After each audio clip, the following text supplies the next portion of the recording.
ಮಾಸ್ತಿ ವೆಂಕಟೇಶ್ ಅಯ್ಯಂಗಾರ್ ಕೋಲಾರ ಜಿಲ್ಲೆ ಮಾಲೂರು ಬಳಿ ಇರೋ ಒಂದು ಮಾಸ್ತಿ ಅನ್ನುವ ಒಂದು ಸಣ್ಣ ಗ್ರಾಮ, ಅಲ್ಲಿಂದ ಬಂದವರು.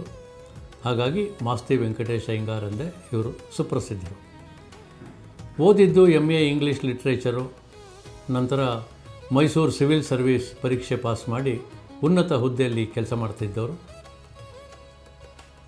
ಡಿಸ್ಟ್ರಿಕ್ಟ್ ಕಮಿಷನರ್ ಆಗಿ ಕೂಡ ಕೆಲಸ ಮಾಡಿದ್ದಾರೆ. ನಂತರ ಯಾವುದೋ ಕಾರಣಕ್ಕೆ ರಾಜೀನಾಮೆಯನ್ನು ಕೂಡ ಕೊಟ್ಟುಬಿಡ್ತಾರೆ. ಇವರು ಇದ್ದದ್ದು ಬೆಂಗಳೂರಿನ ಗವಿಪುರಂ ಬಡಾವಣೆಯಲ್ಲಿ. ದಿನ ಸಂಜೆ ಗವಿಪುರಂನಿಂದ ಗಾಂಧಿ ಬಜಾರ್ನಲ್ಲಿರೋ ಬಸವನಗುಡಿ ಕ್ಲಬ್ಗೆ ಹೋಗೋದು ಇವರ ವಾಡಿಕೆ. ಯಾವಾಗಲೂ ಕೂಡ ಪ್ಯಾಂಟು, ಅದರ ಮೇಲೆ ಉದ್ದವಾಗಿರುವಂಥ ಒಂದು ಉಲ್ಲನ್ ಕೋಟು, ಮಫ್ಲರು, ತಲೆಗೊಂದು ಟೋಪಿ, ಕೈಯಲ್ಲೊಂದು ಛತ್ರಿ. ಸಾಮಾನ್ಯವಾಗಿ ಗಾಂಧಿ ಬಜಾರ್ನಲ್ಲಿ ಸಂಜೆ ಯಾರು ಹೋದರೂ ಕೂಡ ಇವರನ್ನು ನೋಡ್ಬೋದಾಗಿತ್ತು. ಹೋಗೋವಾಗ ದಾರಿನಲ್ಲಿ ಮಕ್ಕಳು ಸಿಕ್ಕರೆ ಕೋಟ್ ಜೇಬಿನಿಂದ ಚಾಕ್ಲೇಟೋ ಪೆಪ್ಪರ್ಮೆಂಟೋ ತೆಗೆದು ಕೊಟ್ಟು ಮಾತಾಡಿಸಿ ಹೋಗ್ತಾ ಇದ್ದಂಥ ವ್ಯಕ್ತಿ ಮಾಸ್ತಿ ವೆಂಕಟೇಶ್ ಅಯ್ಯಂಗಾರ್. ಇವರು ಒಮ್ಮೆ ಮಾಮೂಲಿನಂತೆ ಗಾಂಧಿ ಬಜಾರ್ನಲ್ಲಿ ಹೋಗ್ತಾಯಿದ್ರು. ಸಂಜೆ ಕೊಡೆಯನ್ನು ಬಿಚ್ಚಿ ಹಿಡ್ಕೊಂಡು ಹೋಗ್ತಾಯಿದ್ರು. ಹಿಂದೆ ಇಬ್ಬರು ಹುಡುಗರು ಹೋಗ್ತಾ ಇದ್ದವರು ಗೇಲಿ ಮಾಡಲಿಕ್ಕೆ ಒಬ್ಬ ಹುಡುಗ ಹೇಳ್ತಾನಂತೆ, ಏನೋ ಭಾಳ ಜೋರಾಗಿ ಮಳೆ ಬರ್ತಾ ಇದೆಯಲ್ಲೋ ಅಂತ.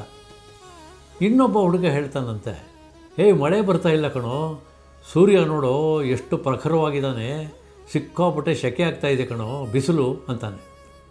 ವಾಸ್ತವ ಏನಂದರೆ ಬಿಸಿಲಿರಲಿಲ್ಲ. ಇವ್ರು ಹೋಗ್ತಾ ಇದ್ದಿದ್ದು ಸಂಜೆ, ಮಳೆನೂ ಬರ್ತಾ ಇರಲಿಲ್ಲ, ಆದರೆ ಕೊಡೆ ಬಿಚ್ಕೊಂಡು ಹೋಗ್ತಾಯಿದ್ರು.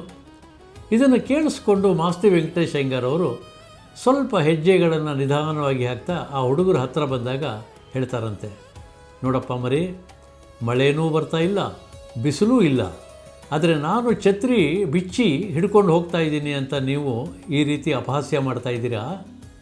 ಆದರೆ ನಾನು ಹಿಡ್ಕೊಂಡಿರೋದು ಯಾತಕ್ಕೆ ಗೊತ್ತಾ? ನೋಡು, ಈ ಗಾಂಧಿ ಬಜಾರಿನ ಸುತ್ತ ಇರೋ ಮರಗಳ ಮೇಲೆಲ್ಲ ಸಾವಿರಾರು ಪಕ್ಷಿಗಳು ಕೂತಿರುತ್ತೆ. ಅವು ಹಿಕ್ಕೆ ಹಾಕಿದ್ರೆ ನನ್ನ ಡ್ರೆಸ್ ಹಾಳಾಗತ್ತಲ್ವಾ, ಅದಕ್ಕೆ ನಾನು ಛತ್ರಿ ಹಿಡ್ಕೊಂಡು ಹೋಗ್ತಾಯಿದ್ದೀನಿ, ಮಳೆಗೂ ಅಲ್ಲ ಬಿಸಿಲಿಗೂ ಅಲ್ಲ ಅಂದಾಗ ಆ ಹುಡುಗರಿಬ್ಬರು ನಾಚಿಕೊಂಡು ಸಾರಿ ಸಾರ್ ಅಂತ ಅಂದ್ರಂತೆ. ಸ್ನೇಹಿತರೆ, ನಾವು ಗಮನಿಸಬೇಕು, ಸಾಮಾನ್ಯವಾಗಿ ನಾವು ಬೇರೆಯವರನ್ನು ಅರ್ಥ ಮಾಡ್ಕೊಳ್ಳದೆ ಬಹಳ ಬೇಗ ಅಪಹಾಸ್ಯ ಮಾಡ್ತೀವಿ. ಇಲ್ಲಿ ನಡೆದದ್ದು ನಿಜವಾಗಲೂ ಕೂಡ ನಮ್ಮೆಲ್ಲರಿಗೂ ಒಂದು ಪಾಠ ಆಗಬೇಕು.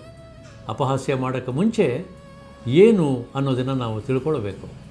ನಾವು ಕಿರಿಯರಾಗಲಿ ಹಿರಿಯರಾಗಲಿ ಅದನ್ನು ಅರ್ಥ ಮಾಡಿಕೊಂಡಾಗ ನಮ್ಮ ಜೀವನ ಬಹಳ ಚೆನ್ನಾಗಿರುತ್ತೆ.